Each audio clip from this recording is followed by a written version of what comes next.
دیکھیے ہر انسان کے وجود کے دو حصے میں نے پہلے دن شاید کچھ بیان کیا تھا. ایک خاکی وجود، اور اینیمل بینگ جو حیوان ہے ہمارا. ایک وہ روح ربانی جو اس میں پھونکی گئی. آدم میں جب وہ روح پھونکی گئی تب وہ مسجود ملائک بنے. فَإِذَا سَوَّيْتُهُ وَنَفَخْتُ فِيهِ مِن رُوحِي فَقَعُوا لَهُ سَاجِدِينَ. دو جگہ آئے تھے قرآن مجید میں ایک شوشے کے فرق کے بغیر، سورہ حجر اور سورہ صاد. جب میں اس کو پوری طرح تیار کر لوں اور اس میں اپنی روح میں سے پھونک دوں تو گر پڑنا اس کے سامنے سجدے میں. ہمارا جو خاکی وجود ہے وہ ظلمانی ہے،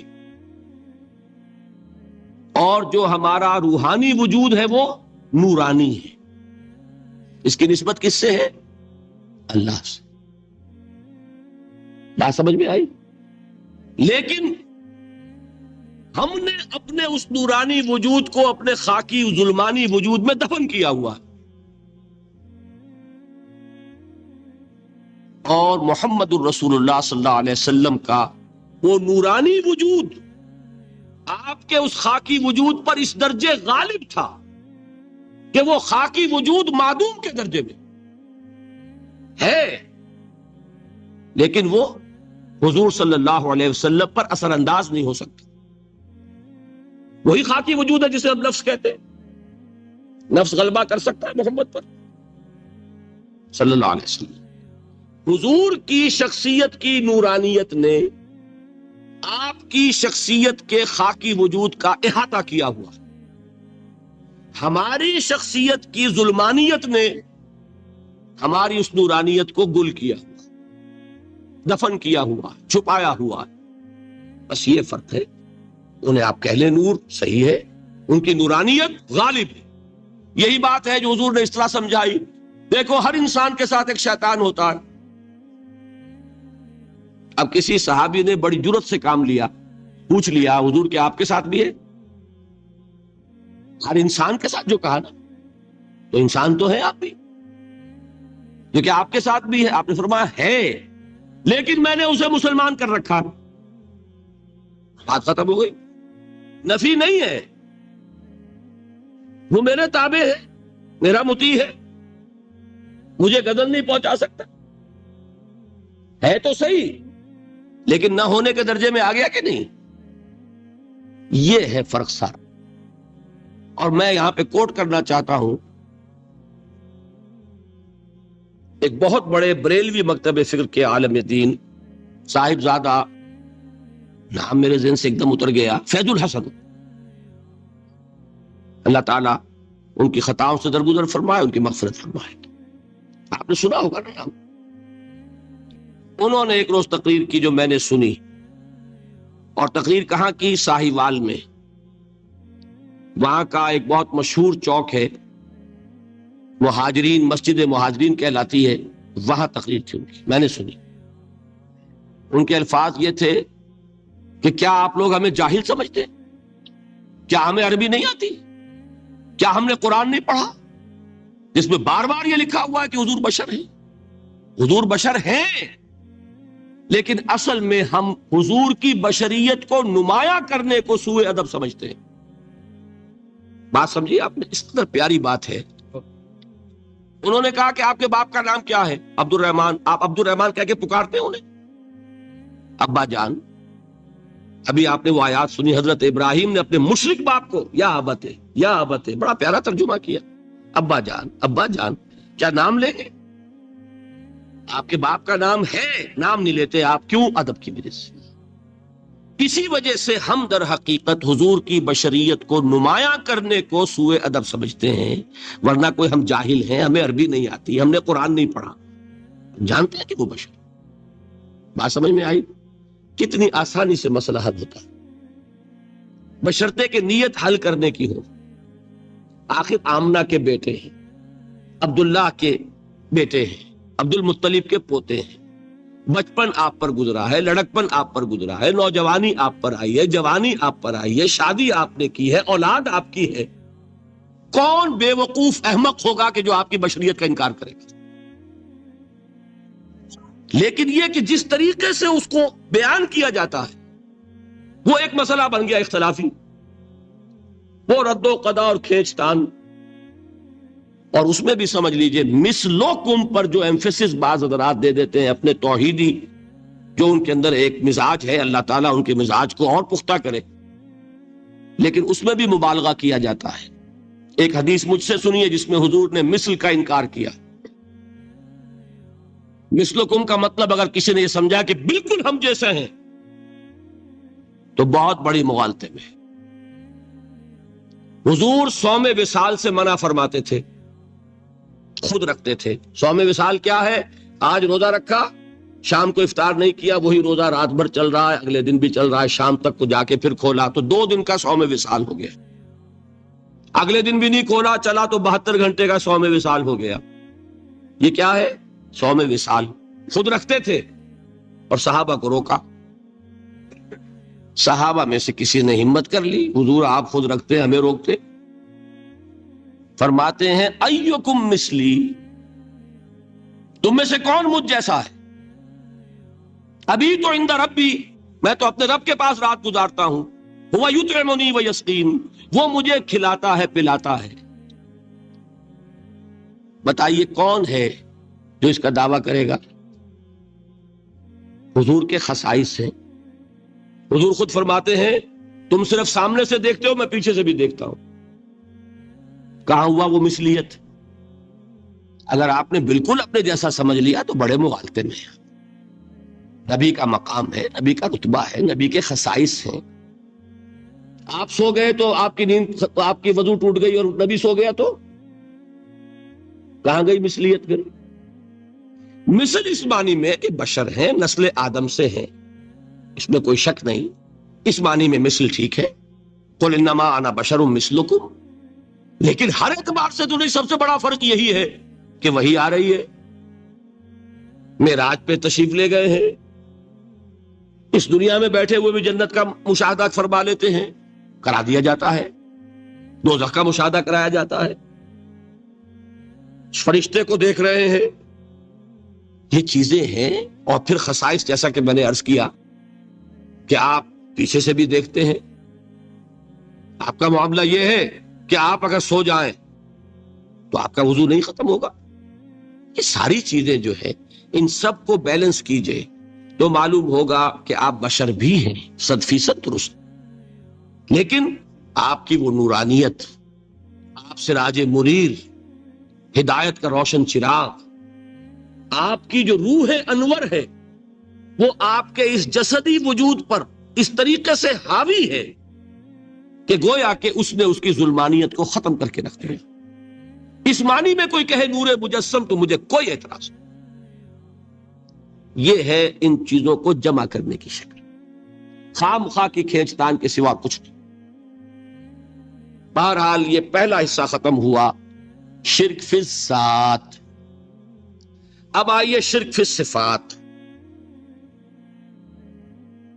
میں نے عرض کیا تھا کہ یہ ایک بڑا علمی مسئلہ ہے اور اس میں ٹھوکر لگ جاتی ہے۔ وجہ کیا ہے اس کو سمجھ لیں۔ بنیادی بات، ہماری زبان جو ہے وہ بہت محدود ہے۔ ہماری ہی زبان ہے جسے اللہ نے ذریعہ بنایا اپنی ہدایت کا، ورنہ ہمارے پلے نہ پڑتی بات، ظاہر ہے نا۔ لیکن ہماری زبان کی محدودیت ہے۔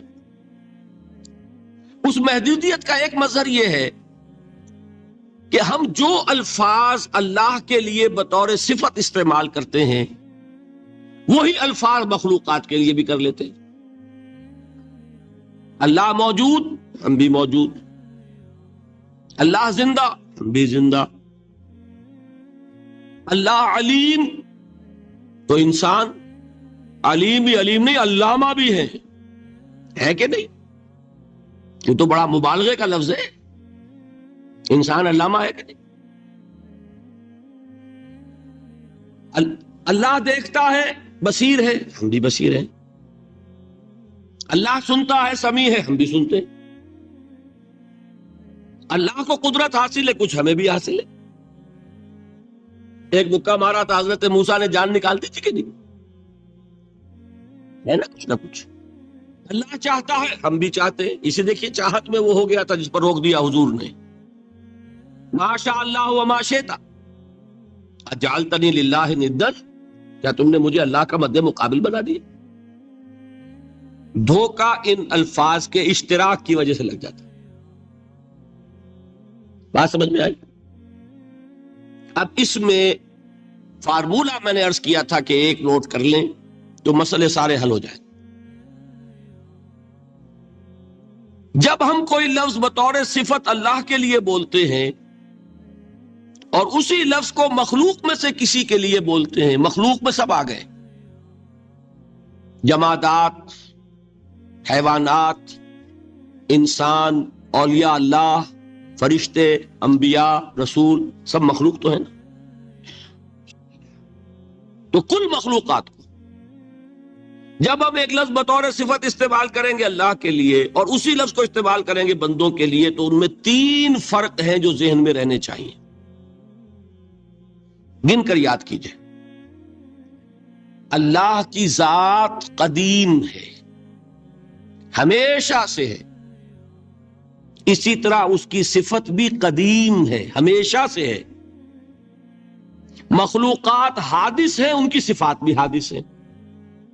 حادث قدیم کے مقابلے میں کہ پہلے نہیں تھی پھر ہو گئی. ایک فرق. اللہ کی ذات از خود ہے، کسی اور نے تو اس کو وجود نہیں بخشا نا. اللہ کا وجود از خود ہے، ذاتی ہے. اسی طرح اس کی صفات ذاتی ہیں، کسی اور کی عطا کردہ نہیں ہے. مخلوق کوئی ہو کسے باشد، ان کا وجود ذاتی نہیں عطائی ہے، اللہ نے دیا تو وجود ملا. اسی طرح ان کی صفات عطائی ہیں، ذاتی نہیں. 2 فرق ہو گئے. اللہ کی ذات مطلق ہے، لا محدود، اسی طرح اس کی صفات مطلق ہیں، لا محدود. مخلوق کی ذات محدود کسے باشد، صفت بھی محدود. 3 فرق ہے، ذاتی عطائی، قدیم حادث، لا محدود محدود. 3 فرق ذہن میں رہیں تو جو صفت بھی آپ اب بولیں گے اس میں یہ تینوں باتیں ذہن میں رہیں. سمجھ میں آ گئی بات؟ اب اس کا اطلاق کیجئے تو یہ علم غیب کا مسئلہ حل ہو جائے. یہ بھی لا ینحل سمجھا جاتا ہے. علم کسی کا بھی ہو، انسان، فرشتہ، اولیاء، انبیاء، رسول، حضور صلی اللہ علیہ وسلم، کسی کا حادث ہے، قدیم نہیں ہے، عطائی ہے، ذاتی نہیں ہے، محدود ہے، لا محدود نہیں ہے. 3 باتیں مان لیں، شرک نہیں ہوگا. ان میں سے ایک کو ساقط کر دیں، شرک ہو جائے. آئی بات سمجھ؟ اللہ کی قدرت ذاتی ہے، عطا کردہ نہیں. مخلوق میں جس کو قدرت حاصل ہے وہ عطائی ہے، ذاتی نہیں. اللہ کی قدرت لا محدود، یفعل ما یشاء فعال لما یرید علی کل شیء قدیر. مخلوق کوئی بھی ہو اس کی قدرت محدود. اللہ کی قدرت جب سے وہ ہے ہمیشہ سے ہے، ہمیشہ سے قدرت بھی ہے.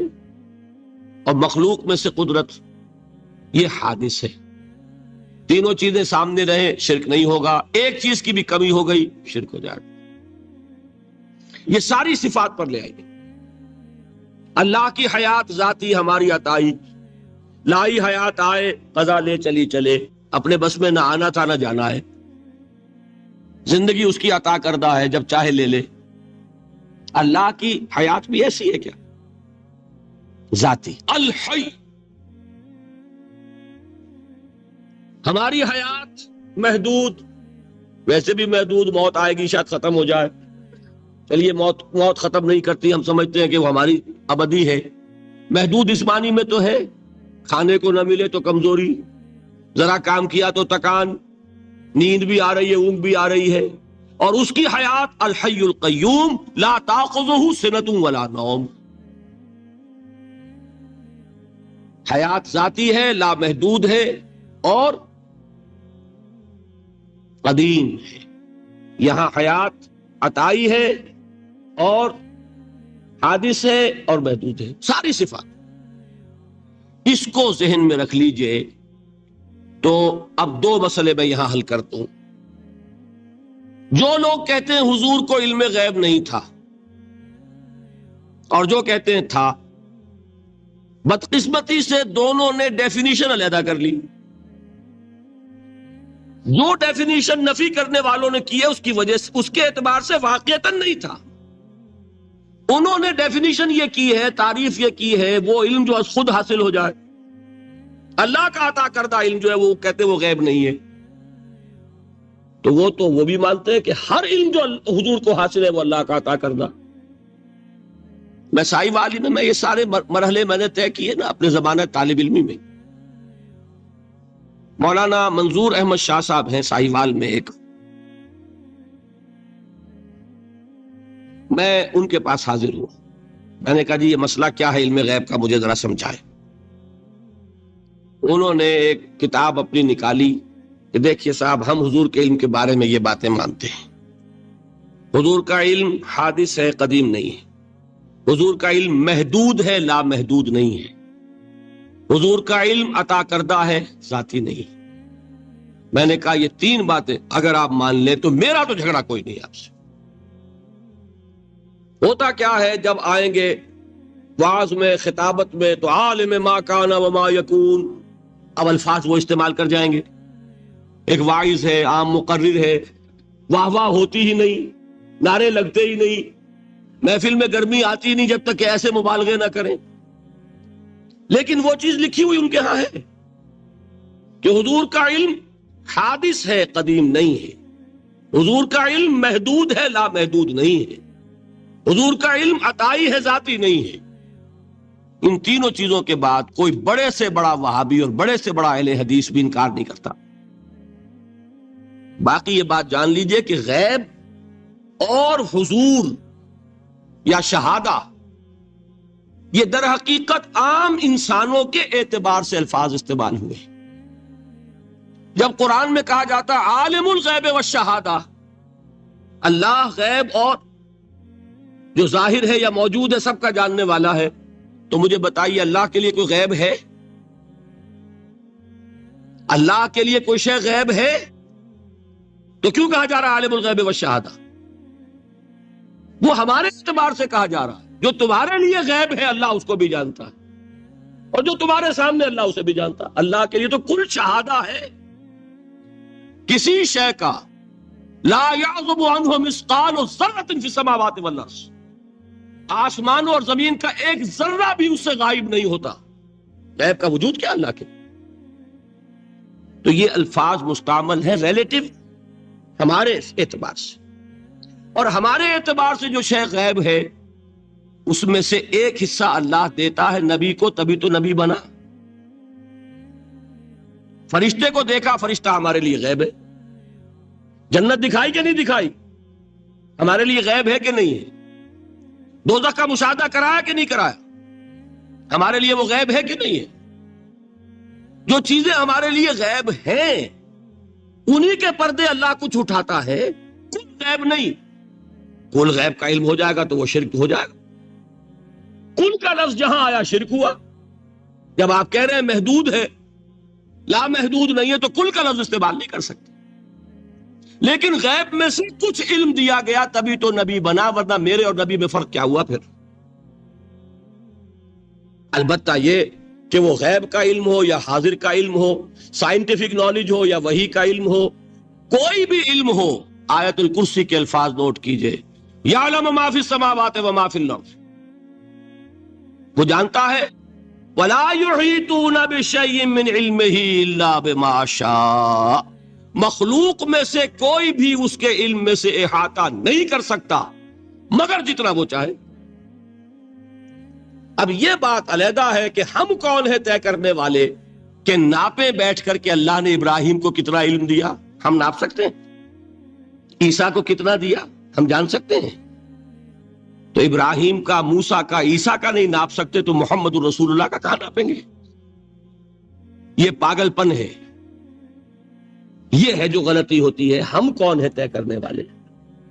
اللہ نے اپنے نبی کو دیا جو دیا، ختم. کل نہیں کہیں گے، کل کہا شرک ہو جائے گا، ذاتی کہا شرک ہو جائے گا. عطائی ہے، جو دیا اللہ نے دیا، اور کل نہیں دیا، جتنا چاہا دیا. ہے حادث، قدیم نہیں. تینوں چیزوں مان لیجئے تو شرک کا کوئی شائبہ نہیں. باقی جہاں ایک طرف قرآن میں وہ آیات ہیں کہ اللہ کے غیب کو کوئی نہیں جانتا، ٹھیک، وہاں یہ بھی ہے کہ لا یظہر غیبہ، لا یظہر علی غیبہ الا من ارتضی من رسول، وہ اپنے غیب پر قابو نہیں دیتا مگر اپنے رسول میں سے جس کو چاہے.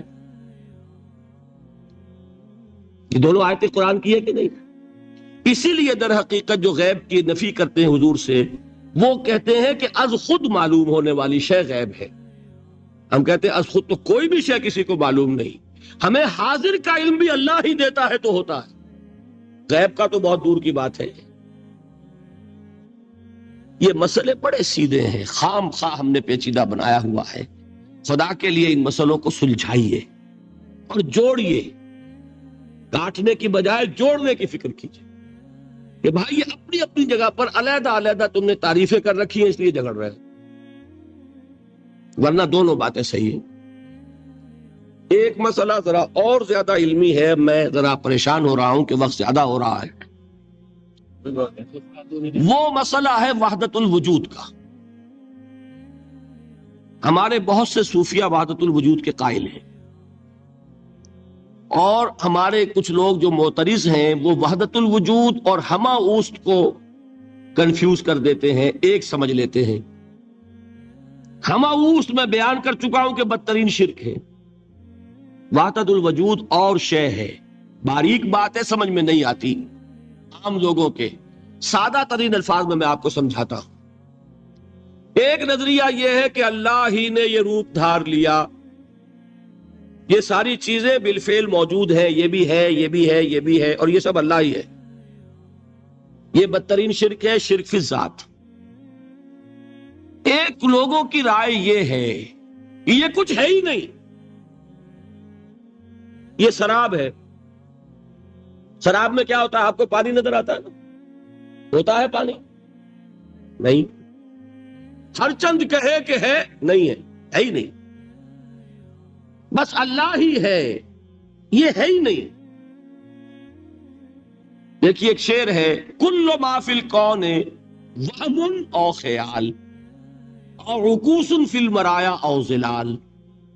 اس کائنات میں جو کچھ ہے یا تو وہم ہے، یا خیال ہے، یا جیسے شیشے میں عکس ہوتا ہے، آپ ادھر کھڑے آئینے کے نظر آ رہے ہیں، ادھر بھی ہے، ادھر کوئی نہیں.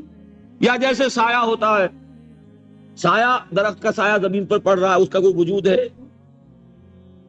تو ایک رائے یہ، آپ اس سے اختلاف کریں، اسے پاگل پن کہہ دیں، کیا بیوقوفی کی بات کر رہے ہیں؟ جو چاہیں آپ کہہ دیں، شرک نہ کہیے. وہ کہتے ہیں موجود صرف ایک ذات اللہ کی ہے، حقیقتاً موجود. یہ جو کچھ نظر آ رہا ہے یہ موجود ہی نہیں ہے. اس کو شرک نہیں کہیں گے. اس سے اختلاف کریں، کوئی ضروری نہیں ہے کہ آپ مانیں ان کی بات. میں یہ نہیں کہہ رہا کہ آپ ضرور مانیں. شیخ احمد سرہندی رحمت اللہ علیہ نے اسے سمجھایا ہے اس کائنات کی حقیقت کیا ہے، ایک مثال سے. ان کے نظریے کو وحدت الشہود کہتے ہیں نا، وحدت الشہود، وحدت الوجود. شاہ ولی اللہ دہلوی نے فیصلہ کیا ہے کہ دونوں میں باریک سا فرق ہے، کوئی فرق نہیں ہے، تعبیر کا فرق. وہ مثال دیتے ہیں کہ دیکھیے ایک مشعل لیجئے. مشعل کیا ہوتی ہے؟ ایک لکڑی ہے، اس کے ایک سرے کے اوپر آپ نے کپڑا وغیرہ باندھ کے تیل ڈال کے آگ لگا دی. شعلہ جوالا ہے، ایک شعلہ، ٹھیک. وہ فرماتے ہیں کہ اس کو تیزی کے ساتھ ایک دائرے میں حرکت دیجئے، آپ کو آگ کا دائرہ نظر آئے گا؟ دیکھنے والے کو نظر آئے گا کہ نہیں؟ کیا دائرہ فی الواقع موجود ہے؟ بات ثابت ہو گئی کہ نہیں ہے، نظر آ رہا ہے۔ یہ فرماتے ہیں حضرت مجدد ای الصنعت باری تعالی است کہ معدوم را موجود می نمائند، یہ اللہ تعالیٰ کی صنائی ہے، خلاقی ہے کہ جو شے ہے نہیں اس کو دکھا دیتے ہیں کہ ہے۔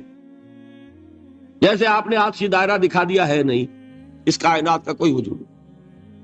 میں پھر عرض کروں گا آپ اس سے اختلاف کریں، اسے نہ مانیں، چھوڑ دیں اس کو، یہ مسئلے ہیں فلسفے کے، لیکن سوال یہ ہے کہ اس کو شرک نہیں کہیں گے آپ۔ شرک وہ ہے جب کہیں یہ بھی شے ہے اور خدا ہے، یہ بھی ہے اور خدا ہے، پتھر بھی ہے اور خدا ہے۔ جب یہ کہا جائے گا یہ ہے ہی نہیں، صرف خدا ہے، تو در حقیقت اس کو شرک نہیں کہیں گے، یہ وحدت الوجود ہے، یونٹی آف بینگ۔ اب اس کو میں ایک اور اعتبار سے سمجھا دوں گا تو مجھے امید ہے اللہ تعالیٰ اس کو آپ پر کھول دے گا۔ دیکھیے، ایک ہمارا علم، ایک اللہ کا علم، ٹھیک؟ جب تقابل کریں گے تو کیا کہیں گے؟ اللہ کے علم کے مقابلے میں ہمارا علم ہے ہی نہیں، ٹھیک؟ اللہ کی قدرت کے مقابلے میں ہماری قدرت زیرو، اللہ کی مشیت کے مقابلے میں ہماری مشیت کچھ نہیں۔ وما تشاؤون الا ان یشاء اللہ، تم چاہ بھی نہیں سکتے جب تک کہ اللہ نہ چاہے۔ تو کیا ہوئی؟ خاک ہوئی۔ یہی آتے ہیں نا جو حدیث جس میں کہ دعا استخارہ حضور نے تلقین فرمائی، اور صحابہ فرماتے ہیں کہ حضور نے ہمیں اس طرح سکھائی یہ دعا استخارہ جیسے قرآن سکھایا۔ اس میں الفاظ کیا ہیں؟ فَإِنَّكَ تَعْلَمُ وَلَا أَعْلَمُ وَتَقْدِرُ وَلَا أَقْدِرُ، اے اللہ تجھے قدرت حاصل ہے، مجھے کوئی قدرت حاصل نہیں۔ اگر ظاہری الفاظ پر جائیں گے تو یہ تو خلاف واقعہ بات ہے۔ کیا حضور کو کوئی علم حاصل نہیں تھا؟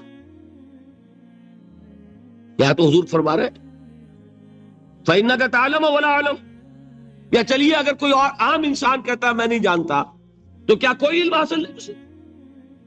کچھ نہ کچھ علم تو ہے نا۔ لیکن اللہ کے علم کے مقابلے میں وہ نہ ہونے کے برابر ہے۔ اسی طریقے سے سمجھ لیجئے اللہ کے وجود کے مقابلے میں اس کائنات کا وجود نہیں ہے۔ بات ختم ہو گئی، مسئلہ صاف ہو گیا۔ حقیقی وجود صرف اللہ کا ہے، یہ اعتباری ہے، یہ ٹرانزینٹ، آل از چینج، پینٹارہائم، بدل رہی ہے ہر شے، کسی چیز کو ثبات نہیں۔ آپ ایک لمحے پہلے جو آپ تھے وہ آپ، ایک لمحے بعد وہ آپ نہیں ہے، بدل گئے آپ۔ ایک تسلسل ہے آپ کا کہ آپ سمجھتے ہیں کہ آپ وہی ہیں کہ جو آج سے 10 سال پہلے تھے۔ کیا آپ وہی ہیں؟ بدل چکے، پھول پورا بدل چکا، نہ معلوم کتنی دفعہ بدل چکا، کھال بدل چکی۔ یہ تو معلوم یہ ہوا کہ یہ جو کچھ ہے ٹرانزینٹ ہے، عارضی ہے، فانی ہے، نہ ہونے کے برابر ہے، وجود برحق صرف اللہ۔ یہ بھی در حقیقت اسی شرک فی الوجود کی بات ہے۔ اگر ہم یہ کہیں کہ اللہ بھی موجود ہم بھی موجود، یہ کیا ہو گیا؟ شرک فی الوجود۔ کسی کو کہا ہے غالب نے جارو بلا بیار کہ یہ شرک فی الوجود، با گرد فرش و سینہ بے وہاں برابر اس۔ اگر آپ کے گدے کے اوپر گردہ پڑ گیا ہو تو جھاڑتے ہیں نا، فرش کے اوپر گردہ ہے تو جھاڑو سے صاف کرتے ہیں۔ طالب کہتا ہے کہ اگر تمہارے دل میں یہ گردہ آ گیا ہے کہ تم بھی موجود ہو، اللہ بھی موجود ہے، تو لا کی جھاڑو سے صاف کر دو اس گردے کو، کہ یہ شرک فی الوجود ہو جائے گا۔ ہم نہیں ہیں بھائی، ہمارا کیا وجود، ہماری کوئی کیا حقیقت ہے؟ اللہ ہی ہے، بس یہ ہے اصل میں۔ پھر میں عرض کروں گا کوئی قبول کرے نہ کرے، اسے گمراہی کہے، اس کو جھوٹ کہے، اسے پاگل پن کہے، میں نہیں جھگڑوں گا، لیکن شرک نہیں کہہ سکتے آپ اس کو۔ شرک وہ ہماوست ہے، اس میں اور اس میں زمین و آسمان کا۔ اب آئیے آخری شرک، شرک فی العبادت یا شرک فی الحقوق۔ اللہ کے حقوق کے لیے ایک لفظ استعمال کریں گے تو وہ کیا ہے؟ عبادت. وما خلقت الجن والانس الا لیعبدون، میں نے جنوں اور انسانوں کو پیدا ہی اس لیے کیا کہ میری عبادت کریں. اب عبادت میں شرک اگر ہوگا تو یہ شرک کی تیسری قسم ہو جائے گی. عبادت میں شرک سے مراد کیا ہے اس کو سمجھیے. یہ میں پہلے بیان کر چکا ہوں عبادت کسے کہتے ہیں. عبادت کے دو جز سمجھ لیجئے. جیسے ایک میرا یہ جسم ہے، ایک اس میں روح ہے. روح نظر نہیں آتی، نظر جسم آتا ہے، لیکن اس جسم کا سارا وجود اس روح سے ہے. چلیے روح کو چھوڑیں، جان کیا کس بلا کا نام ہے؟ کسی کو نظر آئی آج تک؟ لیکن یہ جان ہی ہے جو اس جسم کو قائم رکھے ہوئے. اسی طرح عبادت کا ایک جسم ہے، ایک جان ہے. جسم کیا ہے؟ اطاعت، اللہ کی بندگی، ہما تن بندگی، ہما وجوہ بندگی، ہما وقت بندگی، یہ تو بیان کر چکا. اور روح کیا ہے؟ محبت، اللہ کی محبت. اطاعت جبر سے کی جاتی ہے تو وہ عبادت نہیں کہلاتی.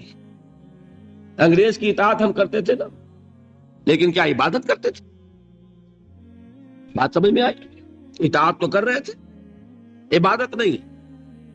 عبادت اس اطاعت کو کہتے ہیں جو کسی ہستی کی محبت سے سرشار ہو کر ہما وقت، ہما تن، ہما وجوہ کی جائے. تو جسد ظاہری کیا ہے عبادت کا؟ اطاعت. اور روح کیا ہے؟ محبت. اب ان دونوں کے اعتبار سے شرک کیا ہے، توحید کیا ہے، اس کو سمجھ لیجئے. اور یہ ہے وہ چیزیں جو میں نے عرض کیا تھا کہ بالکل الجبرا کے فارمولوں کی طرح کی بات ہے. اطاعت میں توحید کیا ہے کہ مطاع مطلق صرف اللہ، ٹھیک، باقی ساری اطاعتیں اللہ کی اطاعت کے تابع. نفی نہیں ہے، والدین کی اطاعت کرو، لیکن جہاں والدین حکم دے اللہ کے حکم کے خلاف، بات ختم، اطاعت نہیں ہوگی. بیوی شوہر کی اطاعت کرے، آپ اولو الامر کی اطاعت کرے، شاگرد استاد کی اطاعت کرے، مرید پیر کی اطاعت کرے، لیکن کیا پیر کو یہ بھی حق ہے کہ اللہ کے کسی حکم کو منسوخ کر دے؟ رسول کے کسی حکم پر اپنے حکم کو ور کرے، بالا تر رکھے؟ سمجھ میں آ گیا؟ اصول کیا ہے کہ اطاعت مطلق، unconditional, unlimited obedience is due only to Allah. All the other obediences are limited by His injunctions. اس کو حضور نے کیسے بیان کیا؟ لا طاعت لمخلوق فی معصیت الخالق. مخلوق میں سے کسی کی اطاعت نہیں ہوگی جس میں خالق کی معصیت لازم آ رہی. جہاں اللہ کا کوئی حکم نہیں ہے آپ میرا حکم مان لیجیے، یہ شرک نہیں ہوگا. جہاں اللہ کا حکم ہے اس کے خلاف میں حکم دوں اور آپ مان لیں تو یہ شرک ہو جائے. بات سمجھ میں آ گئی کہ نہیں؟ اب اس کو اپلائی کیجئے. اپلیکیشن بالکل انڈیویجول لیول پر کیجئے. پہلے اللہ کا حکم کیا ہے؟ فجر کا وقت ہو گیا، نماز پڑھو. نفس کا حکم کیا ہے؟ سو. آپ نے اطاعت کی نفس کی، آپ کا مطاع کون ہوا؟ نفس. اور اللہ کی معصیت میں ہوا کہ اس کے حکم کے تابع ہوا، تو آپ کا نفس کیا بن گیا؟ آپ کا خدا، معبود. یا غلطی ہے اس میں کوئی؟ اس شرک کو پہچانیے ذرا. کون بچے گا؟ آپ سمجھ رہے؟ اگر تو وہ فارمولا صحیح ہے تو پھر یہ اپلائی ہو گیا. اب آپ کے اندر اتنی ہمت ہونی چاہیے، یا یہ سوچئے کہ فارمولے میں غلطی. یو کین ریفر بیک، آئیے دوبارہ دیکھیے فارمولہ صحیح ہے. لا طاعت لمخلوق، میرا نفس مخلوق ہے کہ خالق ہے؟ مخلوق. میں نے اپنے نفس کی اطاعت کی اپنے خالق کی معصیت میں، تو میرا مطاع کون ہوا؟ نفس. جو مطاع ہے وہی معبود ہے. میرا معبود کون ہوا؟ نفس. اس کو کہتے ہیں مولانا روم نفس ما ہم کم ترس فرعون نیست، لیکن اورا عون ایرا عون نیست. میرا نفس بھی فرعون سے کم نہیں ہے. فرعون نے کیا کہا تھا کہ یہ مملکت میری ہے مصر کی، یہاں میرا قانون چلے گا. الیس لی ملک مصر، کیا مصر کی حکومت میری نہیں ہے؟ میں نہیں جانتا کون اللہ کون رسول، کیا حکم صحیح کیا غلط، میرا حکم چلے گا. تو میرا نفس بھی تو یہی کہتا، میں نہیں جانتا کیا اللہ کا حکم کیا رسول کا حکم، میری مرضی پوری کرنی پڑے گی. میری خواہش، میری چاہت، میری تمنا وہ پوری کرنی پڑے گی. اور ہم ہاتھ جوڑ کر اس کے آگے کھڑے ہو جائیں کہ بھائی ٹھیک ہے جو تیری مرضی. اللہ کی مرضی پیچھے، تیری مرضی پہلے. تو معبود کون ہوا؟ نفس ما ہم کم ترس فرعون نیست، لیکن ارعون ایرعون نیست. ٹھیک. قرآن سے سند چاہیے. قرآن نے فرمایا ارائیت من اتخذ الہہ ہواہ، کیا تم نے دیکھا اس شخص کو جس نے اپنے خواہش نفس کو اپنا الہ بنا رکھا ہے؟ الہ کا لفظ وہ ہے جو آپ کے کلمہ طیبہ میں ہے. کہہ رہا ہے لا الہ الا اللہ اور تسبیح پڑھ رہا ہے لا الہ الا اللہ، اور جب فارغ ہوتا ہے تو نفس کو فوراً معبود بنا لیتا ہے. ارائیت من اتخذ الہہ ہواہ، کیا تم نے دیکھا اس شخص کو جس نے بنا لیا اپنی خواہش نفس کو اپنا معبود. اچھا اسی کو میں اب ٹاپ پر لے جا رہا ہوں، درمیان میں فل ان دی بلینکس آپ کر لیجئے گا. یہ میں نے کہا تھا انڈیویجول میں. اب آئیے کلیکٹیو لائف جو ہے، قومی زندگی، اس میں سب سے اونچی چیز کیا ہوتی ہے؟ کسی بھی ریاست کا دستور. دستور میں کیا بات طے ہوتی ہے؟ اولین کہ حاکمیت کس کی ہے. ٹھیک. اگر آپ نے کہا جمہور کی حاکمیت ہے، کسی نے کہا فلاں خاندان کی حاکمیت ہے، کیا ہوا؟ یہ ہوا کہ نہیں؟ گھبرا کیوں رہے ہیں؟ پکڑے نہیں جائیں گے. بات تو صحیح کہیے. قرآن کیا کہتا ہے؟ ان الحکم الا للہ. قرآن کی آیت ہے کہ نہیں؟ یہ نہیں ہے کہ تمہارا کوئی اختیار نہیں. تمہارا اختیار ہے، تم قانون سازی کر سکتے ہو، but with in the limits of the injunction of the Quran and this. اگر تم نے حاکمیت مطلقہ کا دعویٰ کیا، جو چاہوں حکم دوں، جو چاہے ہم قانون بنائیں، تو یہ حاکمیت مطلقہ ہے. اور یہی اس دور کا سب سے بڑا شرک ہے. قبر پرستی کا شرک سب کو معلوم، یہ شرک نہیں معلوم. جمہوریت ان اٹس ایسنس اس دنیا کا سب سے بڑا شرک ہے اس دور کا. Human sovereignty in any form, individual ہے تو شرک، اگر وہ پاپولر سوورنٹی ہے تو شرک. کوئی فرق نہیں واقع ہوتا. اقبال نے ایسی باتیں جو کہی ہیں وہ اصل میں اس دور کے شرکوں کو پہچانا اقبال، اس لیے کہ اس دور کے فلسفوں کو علماء نے پڑھا نہیں. وہ سطحی طور پر جو الفاظ ہیں ان سے کچھ بات سمجھ لیتے ہیں. گہرائی میں اتر کر فلسفہ کیا ہے، حاکمیت کسے کہتے ہیں، جمہوریت کسے کہتے ہیں؟ جمہوریت is popular sovereignty, know limits. جو بھی لیجسلیٹو اتھارٹی ہے، عوام کے نمائندے جو قانون چاہے بنائے. وہ ہم جنسی کو جائز کرنا چاہے اختیار ہے.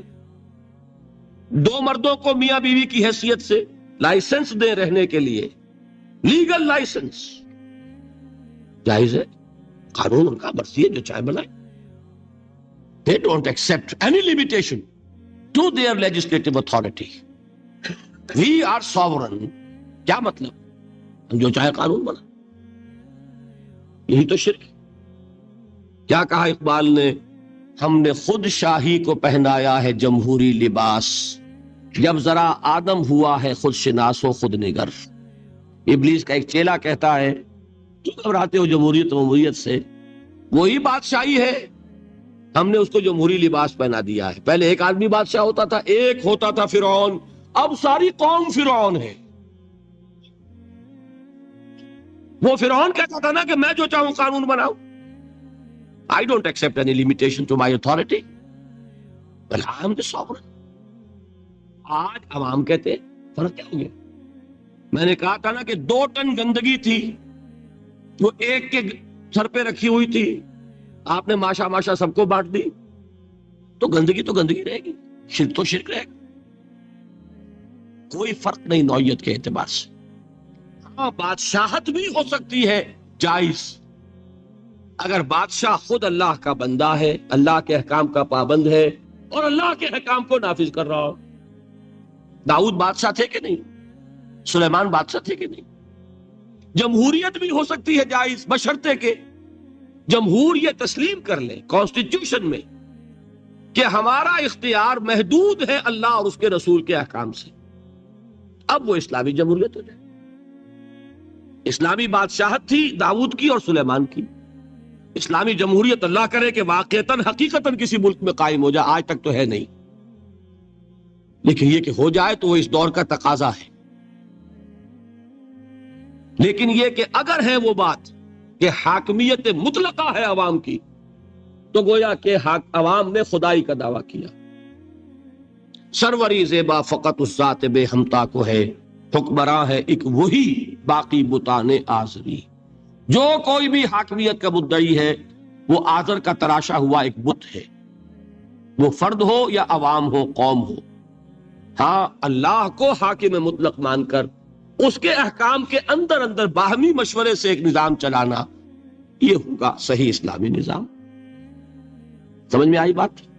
اب آئیے دوسری چیز، محبت میں توحید کیا ہے؟ توحید فی المحبہ. یہاں بھی محبت کی نفی نہیں ہے. شوہر بیوی سے محبت کرے، بیوی شوہر سے محبت کرے، والدین اولاد سے کرے، اولاد والدین سے کرے، لیکن اللہ کی محبت سب سے بالا تر. یہ ہے توحید. کوئی ایک محبت بھی اللہ کی محبت کے برابر ہو گئی تو شرک، اور کوئی محبت اللہ کی محبت سے اونچی ہو گئی تو اب شرک سے اوپر کوئی لفظ ہمارے پاس ہے نہیں. میں نے کہا تھا نا کہ یہ تو ہماری زبان کی محدودیت ہے، ورنہ تو وہ شرک سے اوپر کا کوئی لفظ ہونا چاہیے نا. برابر ہو گئی تو شرک ہے. ہاں ساری محبت اللہ کی محبت کے تابع. توحید کیا ہے؟ والذین آمنوا اشد حبا للہ. اشد، اہل ایمان وہ ہیں جو اللہ کی محبت میں سب سے شدید ہے. یہ نہیں وطن سے محبت کرو کوئی حرج نہیں، گھر سے محبت کرو کوئی حرج نہیں، بیٹے سے کرو، اولاد سے کرو، مال سے کرو، کوئی حرج نہیں، لیکن مال کی محبت اللہ کی محبت کے برابر نہ ہو جائے یا اس سے اوپر نہ ہو جائے. اولاد کی محبت اللہ کی محبت سے اوپر نہ چلی جائے. وطن کی محبت، قوم کی محبت اللہ کی محبت سے اوپر نہ چلی جائے. جو محبت بھی اللہ کی محبت کے برابر ہوئی یا اوپر گئی، یہ شرک فی المحبت. اور محبت روح ہے عبادت کی، تو یہ کیا ہے؟ شرک فی العبادت. فارمولا ہے نا. اب اپلائی کیجئے ذرا.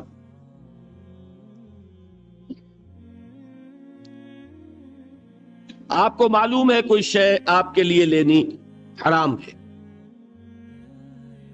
رشوت ہے کوئی پیش کر رہا ہے، حرام ہے، لیکن مال کی محبت کے ہاتھوں مجبور ہو کر آپ نے لے لی. محبوب تر کون ہے، اللہ یا مال؟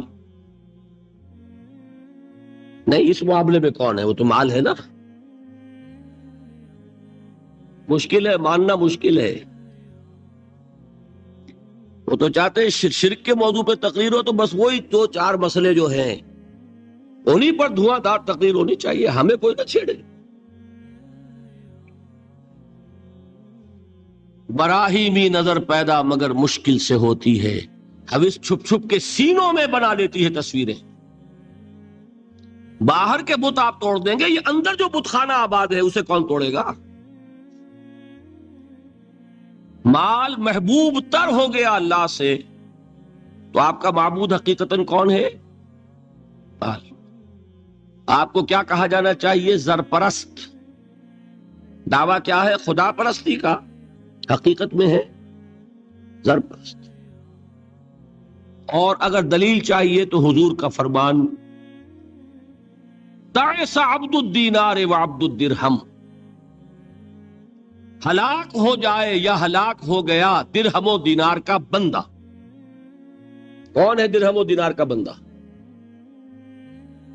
جس کے لیے درہم و دینار اتنے محبوب ہو جائیں کہ وہ اس کے لیے اللہ کے احکام کو توڑ دے۔ تو وہ کس کی بندگی کر رہا ہے؟ دولت کی۔ نام کیا ہے؟ عبد الرحمن، حقیقت میں کیا ہے؟ عبد الدینار۔ نام تو رکھنا آسان ہے، ماں باپ نے رکھ دیا، یہ محمد فرما رہے ہیں صلی اللہ علیہ وسلم، عبد الدینار و عبد الدرہم، درہم و دینار کا بندہ، اور لفظ عبد۔ ٹھیک ہے، اب اپنا جائزہ لے لیجئے، اللہ تعالی ہمیں توفیق دے کہ ہم اپنے اندر جھانکیں کہ شرک کون کون سے ہے، کہاں کہاں ہے۔ اب اس چھپ چھپ کے سینوں میں بنا لیتی ہے تصویریں۔ اب اس کو اوپر لائیے، اجتماعی سطح پر، جیسے میں نے آپ کو بتایا کسی بھی ریاست جو ہے، کانسیپٹ آف اسٹیٹ، یہ ہائیسٹ ایوالوڈ فارم ہے انسان کی اجتماعی تصورات کی، جس کو میں نے کبھی کہا تھا سوشل ایوولوشن، تمدنی ارتقاء، اس کی بلند ترین شکل کیا ہے؟ Concept of state. اس میں 2 چیزیں بنیادی ہیں، ایک حاکمیت کا تصور، حاکمیت کس کی ہے، اور دوسرے اس میں رہنے والوں کو باہم جوڑنے والی شے کون سی ہے، انہیں ایک قوم بنانے والی شے کون سی ہے، ایک نیشن، کوئی ایک مشترک محبت ہوگی تو وہ جڑ جائیں گے۔ ٹھیک ہے، کسی شے کی محبت کو سپریم کر دو ان کے دلوں میں، جس سے کہ یہ پھر باہم ایک دوسرے سے پیوست ہو جائے،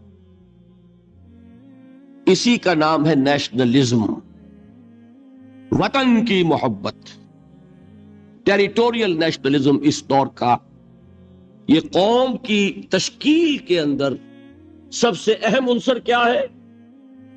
وطن کی، اور یہ وطن کی محبت جب اصل شے ہو جائے گی آپ کو جوڑنے والی، تو وطن آپ کا کیا بن جائے گا؟ معبود۔ وطنیت جو ایک سیاسی کانسیپٹ ہے، اس کے اعتبار سے اس دور کا سب سے بڑا شرک۔ یہ بات ذرا آسانی سے سمجھ میں آنے والی نہیں۔ وطن کی جے، یہ کیا ہے؟ جیسے آپ کہتے ہیں اللہ اکبر، وطن کا ترانہ، کھڑے ہو جاؤ، یہ کیا ہے؟ وطن کی نماز، وطن کا جھنڈا، سلامی، یہ کیا ہے؟ These are all rituals۔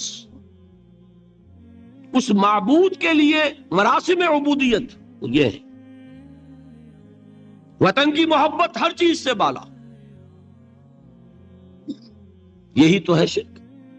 سب سے بالا محبت کس کی ہونی چاہیے؟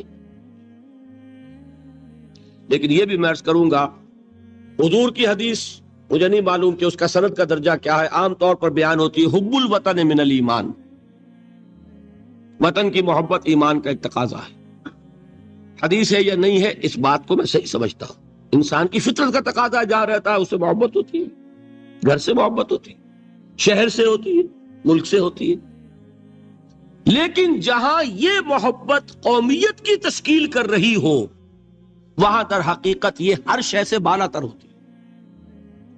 تبھی تو قومیت کی تشکیل ہوگی. یہ کانسیپٹ جو ہے یہ مشرکانہ کانسیپٹ ہے. اس کو بھی پہچانا علامہ اقبال نے. اس دور میں میں اور ہے، جام اور ہے، جم اور، ساقی نے بنا کی رویش لطف و ستم اور، تہذیب کے آزر نے ترشوائے صنم اور، مسلم نے بھی تعمیر کیا اپنا حرم اور، ان تازہ خداؤں میں بڑا سب سے وطن ہے، جو پیرہن اس کا ہے وہ مذہب کا کفن. نظارہ دیری نہ زمانے کو دکھا دے، اے مصطفی خاک میں اس بت کو ملا دے. اور فرمان نبوت میں وطن اور ہی کچھ ہے، گفتار سیاست میں وطن اور ہی کچھ. وطن کی محبت میں حرج نہیں ہے، وطن کی محبت سپریم ہو جائے تو حرج ہے. اللہ کی محبت کے تابع رہے کوئی حرج. یہی فرق ہے سارا توحید کا اور شرک. اولاد کی محبت اللہ کی محبت سے بالا ہو گئی، اولاد آپ کا معبود ہے. تابع ہوئی کوئی حرج نہیں، کرو محبت. یہ دوسرا فارمولہ ہے. اب تیسری چیزیں بہت مختصر ہیں. عبادت کی ایک روح بتائی حضور نے، لب لباب کہیے اس کا. وہ کیا ہے؟ دعا.